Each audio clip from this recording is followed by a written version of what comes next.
What if I told you that while the government keeps telling us everything is fine, Americans are making a choice that signals the beginning of the biggest car market crisis in our lifetime? They're skipping car payments, not credit cards, not student loans, car payments. The one payment most people will sacrifice everything else to keep making. But here's what's really happening behind the scenes that nobody's talking about. We're staring down the barrel of a complete car market apocalypse with $847 billion in unsold inventory rotting on dealer lots. 45% of dealerships preparing to close permanently, and auto loan delinquencies hitting crisis levels. The numbers are so catastrophic that even I had to double and triple check them. What I'm about to show you will completely change how you think about buying a car, and more importantly, it'll prepare you for what's coming next in this terrible economic disaster. Make sure you hit that like button because the algorithm needs to push this information to as many people as possible before it's too late. According to LendingTree, 5.1% of Americans are currently delinquent on their auto loans, with 2% being at least 30 days late and only 1% being over 90 days late. Subprime auto delinquencies have now surpassed the levels we saw during the 2009 financial crisis. They're at a 15-year high. We're supposedly in a better economy than 2009, right? The stock market is at all-time highs. Unemployment is supposedly low. So how can auto delinquencies be worse than during the worst financial crisis in recent memory? The answer is simple. The official economic data is complete garbage, and people are drowning in expenses that have skyrocketed while their incomes have stayed flat. The Fed reports that auto loan balances have crossed $1.6 trillion, with average monthly payments hitting a record $750. But here's what makes this even more devastating. When someone starts skipping car payments, they've probably already missed credit card payments. They're probably already facing utility shutoff notices. They might even be staring down an eviction or foreclosure notice. The car payment is usually the last thing people stop paying because they know that without essential transportation, everything else falls apart. There's currently $847 billion worth of unsold vehicles sitting right now on dealer lots across America. The average dealership is carrying 340 days of inventory. 340 days. In a healthy market, 60 days is normal. 90 days is a problem. 340 days is financial suicide. I spoke with dealers across the country, and their numbers will blow your mind. They're paying tens of thousands monthly just to finance inventory that nobody wants to buy. One dealer in Phoenix told me his story. His dealership used to move 200-plus cars monthly. Last month, he sold fewer than 20 vehicles. His overheads remain the same whether he sells one car or 300. He showed me luxury vehicles that cost him close to 6 figures. They've been sitting for over 8 months without being sold. It'd take massive losses just to move them, but nobody even looks at expensive cars anymore. People have completely rejected the idea of costly, impractical vehicles in this present economy. Yesterday, Chrysler notified nearly 800 dealerships that they'll be closing their showrooms next month. General Motors is telling roughly 1,000 dealers their days of selling GM vehicles will end by next year. These aren't just business closures. These are community disasters that are destroying the economic foundations of small towns across America. I visited dealership auctions where they're selling off everything from expensive diagnostic equipment for pennies on the dollar Waiting room furniture that costs thousands goes for less than $200. These dealerships served families for generations. They survived the Great Depression. They survived World War II. They survived the 2008 financial crisis. But they couldn't survive 2025.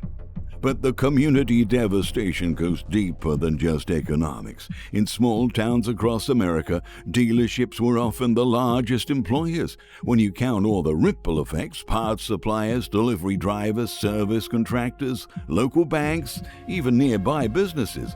Single dealership closures can eliminate hundreds of jobs in communities that can't afford to lose them. Here's another factor that's making this crisis even worse. Millions of Americans who took out car loans 2 or 3 years ago are now underwater on their payments. They owe more on their car than what it's actually worth because used car prices have dropped dramatically while new car prices remain artificially high. If you bought a car at peak prices in 2022 or 2023, you probably lost significant equity within just the first 2 years. So now, people are stuck making high monthly payments on vehicles worth less than what they owe, while their insurance costs have skyrocketed and every other expense in their life has gone up. This creates a perfect storm where people are choosing which bills to pay, and increasingly, they're choosing to skip the car payments because the math just doesn't work anymore. When you're underwater on a loan for a depreciating asset that's costing you more every month, walking away starts to make financial sense. Do you agree? Now, here's where the car industry is trying to manipulate you. They keep saying there aren't any affordable used cars available, but that's only true if you refuse to look at older vehicles with higher mileage. Industry analysts revealed stunning stats about how car prices have been artificially inflated. In 2019, over half of 3-year-old used cars were priced at $20,000 or less. Today, only 13% of 3-year-old used cars are available at that price point. Popular models like Honda Civics and Toyota Corollas that were affordable just a few years ago are now priced out of reach for most Americans. But here's the reality they don't want you to understand. Get this, there are plenty of reliable vehicles available for $5,000 to $10,000. They're just older with higher mileage and people's egos won't let them drive them. Everyone wants to look successful, so they'd rather go broke making payments on a newer car than drive a paid-off older vehicle. The dealers who are surviving aren't the ones with the best locations or with the most inventory. They're the ones who've completely abandoned traditional car sales. Some former new car dealers have converted their facilities into independent used car lots, specializing in older, high-mileage vehicles. One former franchise dealer told me she makes more profit selling 10-year-old cars than she ever made selling new vehicles. Her customers want reliable transportation they can afford, not expensive SUVs with subscription-based features. Her lot is full of high-mileage vehicles that customers trust more than anything brand new. The most shocking part? Her customers specifically ask for trucks with over 100,000 miles because they want vehicles that have proven their reliability. They don't trust anything new because they've heard too many horror stories about electronic problems and expensive repairs. Other successful dealers have completely pivoted to service-based businesses, converting their facilities into independent repair shops specializing in older vehicles. They're making more money fixing cars than they've ever made selling them because people are keeping their vehicles longer instead of buying new ones. The 45% dealership closure rate represents the elimination of thousands of car retail locations that employed hundreds of thousands of Americans. These jobs are not coming back because the market conditions that supported them no longer exist. Major manufacturers are reducing their dealer networks by 40% or more over the next 2 years. They're abandoning rural and suburban markets entirely, focusing only on major metropolitan areas. Even Tesla's desperately trying to clear inventory with unprecedented incentives, offering thousands of dollars in free software transfers just to move Tesla vehicles before tax credits expire. FedEx just announced they're closing facilities and laying off 500 more people. This is just one of the latest layoff notices from major companies across America. They're consolidating operations and eliminating positions to improve efficiency and, of course, profitability. So here's my advice. If you're struggling financially and need transportation, buy the cheapest, reliable car you can find for cash. Don't get trapped in the payment cycle that's destroying so many Americans right now.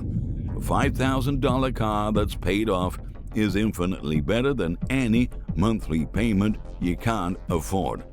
The car market apocalypse has started, but smart buyers can still benefit from the chaos if they act quickly and think strategically. The question is whether you'll adapt to the new reality or get crushed by trying to maintain the old one. The dealers who are liquidating inventory right now are offering discounts that seem impossible, but these opportunities won't last long as more dealers close, and they close permanently. Thank you for watching.